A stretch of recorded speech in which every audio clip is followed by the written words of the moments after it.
All right, so let's talk about how to reference data from different sheets. Import range allows you to import a range of cells from a specified spreadsheet. We can use import range to bring in entire sheets or just a range of cells. You can access and analyze thousands and thousands of rows of data directly within sheets, helping you easily draw insights from big data. So let's do that. Let's use import range to bring in a range of cells from another spreadsheet. We need to paste in the URL of the spreadsheet you want to pull data from. First, enter equal import range, then add the URL to the formula string and put quotes around it. Then we need to specify which tab and range of data we want to pull from.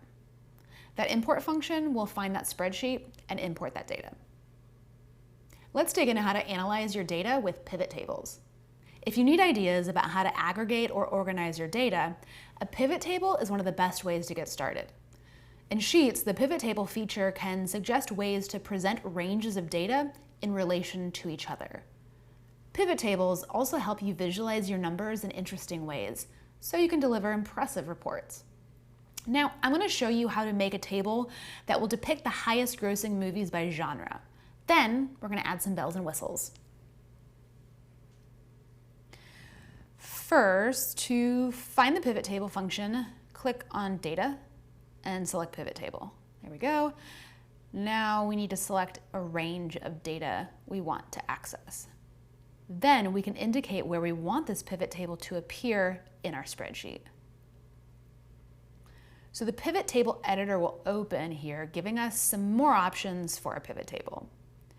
This editor allows you to drag and drop different fields to view aggregate statistics. Let's add genres to the rows. There we go. Let's drag in our movie titles to the values. Our pivot table will guess what data we want to result. As always, you can also customize this on your own. So if you want to drill down into each cell and see the corresponding values that are aggregated here in this pivot table, you can double click on a cell. There we go. Neat, huh? Next up, I'll show you how to name ranges of your data to access segments of it quickly. Sometimes when you have a big chunks of data, you might need to break it up a bit.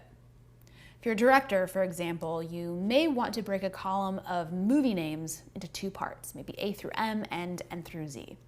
Naming your ranges helps you do this. All right, so you can name subsections of your data and make those names principals in formulas. Okay, open Data and select Named Range. And we can rename the data range. Cool.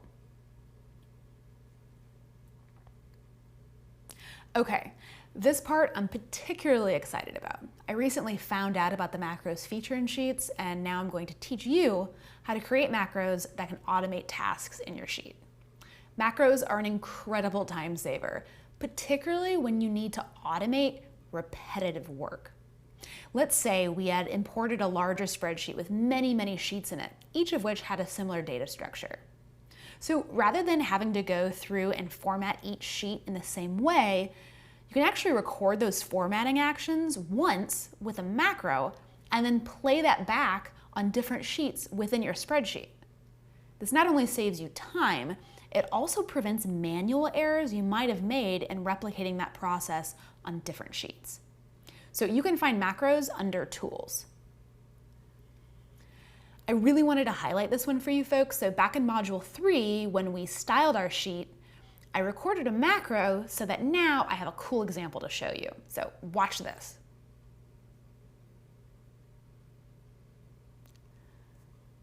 There we go. Very cool. So we just recorded the styling and it basically plays it back for us and saves us a ton of time. How cool is that?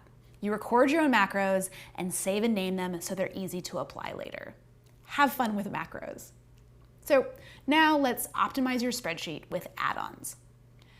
Maybe you're a marketing professional who wants to know what people are saying about your client's product or service on Twitter. Staying on our movie theme, after a film is released, you'd probably want to pay attention to its reception. So gathering data on this can help you aggregate public feedback and spot trends, which can lead to more informed decisions in the future. Google Sheets has some really great add-on features that let you import data from social media platforms and much more. These third-party tools put your spreadsheet on turbo to provide even deeper insights. Let's check it out. So select Get Add-ons up here. There we go. And you'll see this brings us to the G Suite Marketplace. And here you'll find a bunch of tools that third parties have created to supercharge Sheets. You can find out more about any of these by clicking on the featured image. You're able to use them once they've been installed, and they'll appear in your add-on menu across all of your sheets. All right, in the next video, we'll cover how to tell a story with your data.